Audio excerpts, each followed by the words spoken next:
Dear viewers, welcome back to our channel Sahastra 26, The Knowledge of English. మనం 50-50 సిరీస్లో భాగంగా ఈ 31st వీడియో లెసన్లో ఎక్కువగా మనం స్పోకెన్ ఇంగ్లీష్లో యూజ్ చేసే 2+V1తో కూడిన కొన్ని రకాల ఎక్స్ప్రెషన్ గురించి మనం తెలుసుకోబోతున్నాం. First one, able to. Able to అంటే ఏదైనా చేయగల స్థితిలో ఉండుట అన్న సెన్స్లో మనం ఏబుల్ టు యూజ్ చేస్తుంటాం. నాట్ ఏబుల్ టు అంటే ఏదైనా చేయగల స్థితిలో లేకుండుట అన్న అర్థంలో వాడుతుంటాం. ఏబుల్కి opposite unable. Okay, examples.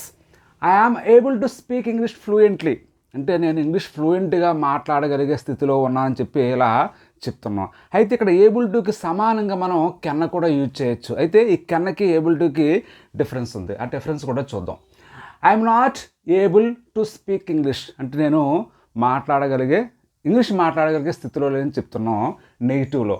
I'm not able బదులుగా అనేబుల్ కూడా యూజ్ చేసి చెప్పొచ్చు. I am unable to speak English అని. అయితే ఇప్పుడు చూడండి, కెన్ అనేది జనరల్ ఎబిలిటీ చెప్తుంది. అదే ఏబుల్ టు అనేది ఆ టైంలో ఆ పర్టికులర్ సిచ్యువేషన్లో ఎలా ఉన్నామో ఏ స్థితిలో ఉన్నామో సంగతి మనకి చెప్పడం జరుగుతుంది. ఎగ్జాంపుల్, ఐ కెన్ సింగ్ నేను పాడగలను జనరల్గా అంటే నాకు పాడగలిగే సామర్థ్యం ఉందని చెప్తున్నాను. I can sing. బట్ కానీ now I'm not able to sing ఇప్పుడు నేను పాడలేని స్థితిలో ఉన్నాను. బికాస్ ఆఫ్ బ్యాడ్ థ్రోట్ గొంతు సరిగ్గా లేకపోవడం వల్ల. అంటే ఇక్కడ జనరల్ ఎబిలిటీ చెప్పేటప్పుడు కెన్ యూజ్ చేసాం. అలా కాకుండా ఒక స్పెసిఫిక్ మూమెంట్లో మన తాలూకు ఎబిలిటీ చెప్పేటప్పుడు ఇలా ఏబుల్ టు యూజ్ చేసి చెప్పాం. అలాగే చూడండి, I can drive a car but now I'm not able to drive నేను డ్రైవ్ చేయగల సామర్థ్యం ఉంది కానీ ఇప్పుడు నేను డ్రైవ్ చేయలేను బికాజ్ ఆఫ్ ఇంజరీ గాయం వల్ల.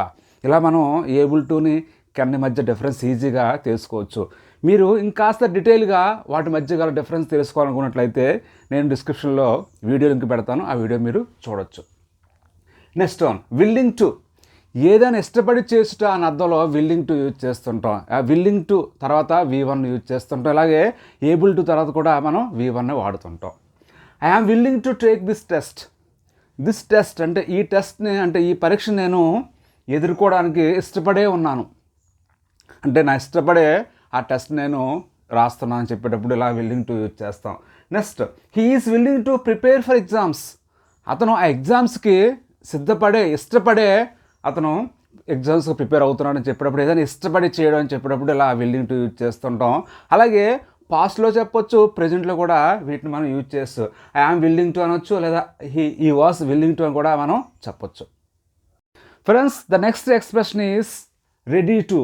ఏదైనా చేయడానికి సిద్ధంగా ఉండడానికి అర్థంలో రెడీ టు మనం యూజ్ చేస్తుంటాం. Ready to plus V1 use చేస్తూ చెప్తూ ఉంటాం. Examples, I'm ready to go నేను వెళ్ళడానికి సిద్ధంగా ఉన్నాను. She is ready to go ఆమె వెళ్ళడానికి సిద్ధంగా ఉంది. అలా షీ ఈజ్ ఐఆమ్ చెప్తూ ఉంటాం. ఐఆమ్ అంటే ప్రెజెంట్ తెలియజేస్తుంది, అంటే యామ్ అనేది బీ ఫామ్ కాబట్టి. Next, he was ready to write an exam then. అప్పుడు అతను ఎగ్జామ్ రాయడానికి సిద్ధంగా ఉన్నాడు. చూడండి, వాజ్ యూజ్ చేస్తాం కాబట్టి గతంలో అనే విషయాన్ని మనం ఇక్కడికి తెలియజేయడం జరుగుతుంది. అంటే గతంలో అతను ఎగ్జామ్ రాయడానికి సిద్ధంగా ఉన్నాడని చెప్పేటప్పుడు ఇలా మనం హీ వాజ్ రెడీ యూజ్ చేయొచ్చు. Next one, going to. ఏదైనా చేయబోట ఏదైనా జరగబోట అని అర్థంలో గోయింగ్ టు యూజ్ చేస్తుంటాం. The company is going to open new branch here. ఆ కంపెనీ తన యొక్క బ్రాంచ్ని ఇక్కడ త్వరలోనే ఓపెన్ చేయబోతుంది. అలాగే she is going to be here in 10 minutes. ఆమె ఇక్కడ 10 నిమిషాల్లో ఉండబోతుందని చెప్పి ఇలా ఉండబోతుంది జరగబోతుందని చెప్పేటప్పుడు గోయింగ్ టు యూజ్ చేస్తాం. అయితే ఇదే అర్థంలో మనం విల్లు కానీ షెల్ కానీ యూజ్ చేయొచ్చు.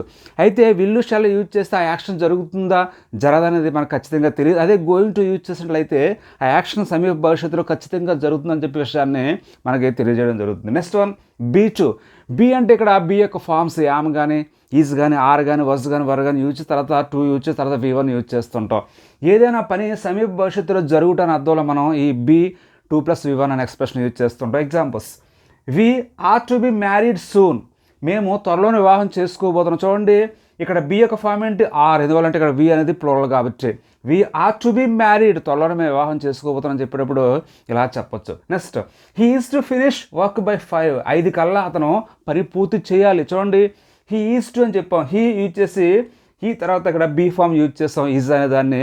అతను ఆ పని 5 కల్లా పూర్తి అని చెప్పి ఏదైనా అలా మనం ఆర్డర్ పాస్ చేసేటప్పుడు కూడా ఇలా బీ టు అనే ఎక్స్ప్రెషన్ యూజ్ చేస్తూ ఉంటాం. The next expression is be about to, త్వరలోనే జరుగుట.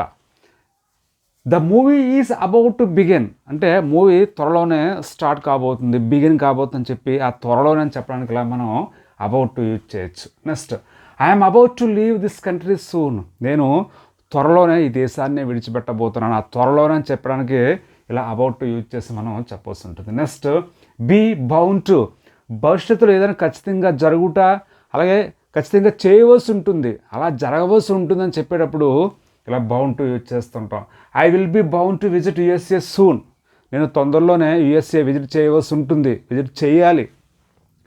It is bound to happen, అది అలా జరగవలసి ఉంటుంది, ఖచ్చితంగా జరగాలని చెప్పేటప్పుడు ఇలా బౌండ్ టు యూజ్ చేస్తుంటాం. Next one is due to, భవిష్యత్తులో ఖచ్చితమైన సమయానికి జరుగుట. ఇక్కడ ఒక స్పెసిఫిక్ ఈవెంట్ కానీ ఇన్సిడెంట్ కానీ ఒక టైమింగ్ కానీ మనం మెన్షన్ చేయడం జరుగుతుంది. ఈ కేసులో చూడండి, the marriage is due to happen on Monday, ఆ మ్యారేజ్ అనేది ఖచ్చితంగా మండే నాడు జరగడం జరుగుతుంది, ఖచ్చితంగా మండే అని చెప్పాం కాబట్టి ఇలా చెప్పడం జరిగింది. Next one, they are due to retire in next month, వాళ్ళు నెక్స్ట్ మంత్లో రిటైర్ కాబోతున్నారు అంటే ఆ నెక్స్ట్ మంత్ అని చెప్పి ఒక స్పెసిఫిక్ మన టైం చెప్పాం కాబట్టి ఇలా భవిష్యత్తులో ఖచ్చితంగా సమయానికి ఏదైనా జరుగుతుందని చెప్పేటప్పుడు డ్యూ టు యూజ్ చేయొచ్చు. Next one is has to లేదా హ్యావ్ టు, విధిగా తప్పనిసరిగా రూల్ ప్రకారం ఏదైనా చేయాలి చేయవలసి ఉంటుందని చెప్పేటప్పుడు ఇలా has to have to use చేస్తుంటాం. సింగిల్ వస్తే హ్యాస్ యూజ్ చేస్తాం, అదే ప్లూరల్ వస్తే హ్యావ్ యూజ్ చేయడం జరుగుతుంది. చూడండి examples, you have to be at office by 10, you have to be at office, office దగ్గర నువ్వు 10 గంటలకల్లా ఉండాలని చెప్పి చెప్తున్నాను, అంటే ఒక రూల్ ప్రకారం ఒక నియమం ప్రకారం ఆ టైంకి ఉండాలని చెప్పేటప్పుడు ఇలా హ్యావ్ టు యూజ్ చేస్తున్నాం. ఇక్కడ చూడండి యూ యూజ్ చేస్తాం కాబట్టి ఇక్కడ హ్యావ్ యూజ్ చేస్తాం ప్లూరల్ కాబట్టి. Next he has to complete the work in time, అతను ఇన్ టైంలో ఆ వర్క్ కంప్లీట్ చేయాలి, చేయవలసి ఉంటుంది, చేయవలసి ఉందని చెప్పేటప్పుడు ఇలా హ్యాస్ టు యూజ్ చేస్తుంటాం. హీ కాబట్టి సింగులర్ కాబట్టి ఇక్కడ హ్యాజ్ యూజ్ చేస్తాం, హీ హ్యాస్ టు అని చెప్పి చెప్పాల్సి వచ్చింది. నెక్స్ట్ వన్ హ్యాడ్ టు, గతంలో ఏదైనా చేయవలసి వచ్చింది అంటే ఇక్కడ జనరల్గా ఇష్టం లేకుండా బలవంతంగా ఫోర్స్ వల్ల గతంలో ఏదైనా చేయవలసి వచ్చిందని చెప్పేటప్పుడు హ్యాడ్ టు యూజ్ చేస్తుంటాం. I had to attend their marriage, వాళ్ళ పెళ్ళికి హాజరు కావాల్సి వచ్చింది అంటే యాక్చువల్గా నేను నేను వెళ్తానని చెప్పి అనుకోలేదు కానీ హాజరు కావాల్సి వచ్చింది అంటే వెళ్ళవలసి వచ్చింది బలవంతానం లేకపోతే ఫోర్స్ మీద ఏదో విధంగా. Next he had to take his mom to the hospital, వాళ్ళ అమ్మగారిని హాస్పిటల్కి తీసుకెళ్ళాల్సి వచ్చింది అంటే ఆ సిచ్యువేషన్ ఫోర్స్ చేయడం వల్ల అలా తీసుకెళ్ళవచ్చని చెప్పేటప్పుడు ఇలా ఏదైనా గతంలో చేయవలసి వచ్చిందని చెప్పేటప్పుడు హ్యాడ్ టు యూజ్ చేయాల్సి ఉంటుంది.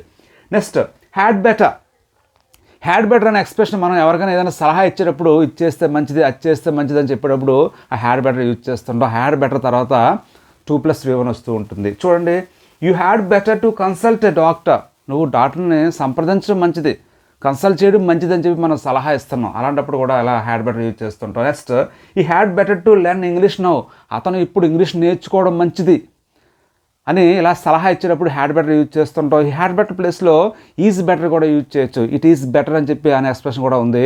It is better to learn English now, it is better to learn English now అని కూడా మనం చెప్పొచ్చు, అదే అర్థం వచ్చేలా.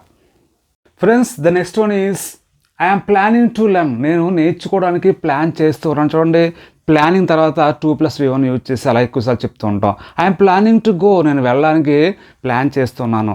అలాగే I planning to visit USA next year, వచ్చే సంవత్సరం నేను యుఎస్ఏ వెళ్ళడానికి ప్లాన్ చేస్తున్నాను అని చెప్పేటప్పుడు ఇలా ప్లానింగ్ ప్లస్ 2+V1 యూజ్ చేస్తుంటాం. Next he is preparing to go, అతను వెళ్ళడానికి సిద్ధమవుతూ ఉన్నాడు. చూడండి, ప్రిపేరింగ్ తర్వాత 2+V1 ఎక్కువగా వాడుతుంటాం. హీఈస్ ప్రిపేరింగ్ టు లెర్న్, అతను నేర్చుకోవడానికి సిద్ధమవుతున్నాడు. అలాగే he is preparing to visit USA next year, వచ్చే సంవత్సరం యుఎస్ఏ వెళ్ళడానికి అతను సిద్ధమవుతూ ఉన్నాడని చెప్పడానికి ఇలా ప్రిపేరింగ్ 2+V1 యూజ్ చేయొచ్చు. Next I'm requesting you to learn course, ఆ కోర్సు నేర్చుకోమని చెప్పి నేను మిమ్మల్ని వేడుకుంటున్నాను. I'm requesting you 2+V1 use చేయొచ్చు ఇలా. Next I know how to do it, ఎలా చేయాలో నాకు తెలుసు. I know how to do it, ఎలా చేయాలో నాకు తెలుసు. I know how to learn it, ఎలా నేర్చుకోవాలో నాకు తెలుసు. I know how to go, ఎలా వెళ్ళాలో నాకు తెలుసు అని చెప్పి ఇలా మనం ఇక్కడ రకరకాల వెబ్స్ రీప్లేస్ చేసి చెప్పొచ్చు. Next I don't know how to do it, ఇది నెగిటివ్. ఐ డోంట్ నో, నాకు తెలియదు. How to do it, I don't know how to learn it, ఎలా నేర్చుకోవాలో నాకు తెలియదు. I don't know how to go there, అక్కడికి ఎలా వెళ్ళాలో నాకు తెలియదు అని చెప్పేటప్పుడు ఇలా మనం నెగిటివ్లో కూడా ఐ డోంట్ నో యూజ్ చేసి హౌ యూజ్ చేసి తర్వాత 2+V1 యూజ్ చేస్తూ ఉంటాం. Friends the next expression is would like to. ఏదైనా చేయాలనిపిస్తుందని చెప్పేటప్పుడు వుడ్ లైక్ టు యూజ్ చేసి చెప్తూ ఉంటాం. I would like to watch a movie on phone. ఫోన్లో మూవీ చూద్దామని చెప్పి అనుకుంటున్నాను అనిపిస్తుందని చెప్పేటప్పుడు ఎలా వుడ్ లైక్ టు యూజ్ చేయాలి. Next he would like to talk to. అతను నీతో మాట్లాడాలని అనుకుంటున్నాడు, ఇలా వుడ్ లైక్ టు వాడతాం. నెక్స్ట్ ఇట్ ఈస్ ఈజీ లేదా ఇట్ ఈస్ డిఫికల్ట్. ఇలా ఇట్ ఈస్ తర్వాత ఈజీ డిఫికల్ట్ ఇలా కొన్ని యాడ్జెక్టివ్స్ యూజ్ చేసి తర్వాత 2+V1 యూజ్ చేసి చెప్తూ ఉంటాం. It is easy to say, చెప్పడం సులభం. It is easy to do, చేయడం సులభం. ఇలా ఈజీ యూజ్ చేసి తర్వాత టు డూ, ఇలా టు సే, ఇలా 2+V1 మనం వాడుతూ ఉంటాం. Next one, it is not difficult to learn English. English నేర్చుకోవడం అంత కష్టమేమి కాదు. ఇట్స్ నాట్ డిఫికల్ట్ అన్నాం, అక్కడ నెగిటివ్ యూజ్ చేస్తాం. It's not easy to learn English. English నేర్చుకోవడం అంత సులభమేమి కాదు. It is not difficult to learn English. English నేర్చుకోవడం అంత కష్టమేమి కాదు అని చెప్పినప్పుడు నాట్ యూజ్ చేసి నెగిటివ్ మోడ్లో కూడా మనం చెప్పొచ్చు. Next one, suppose to. The match is suppose to start at 5.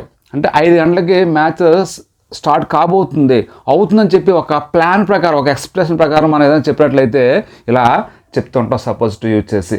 Next, you are not suppose to smoke here. ఇక్కడ స్మోక్ చేయకూడదు అంటే ప్రొహిబిషన్.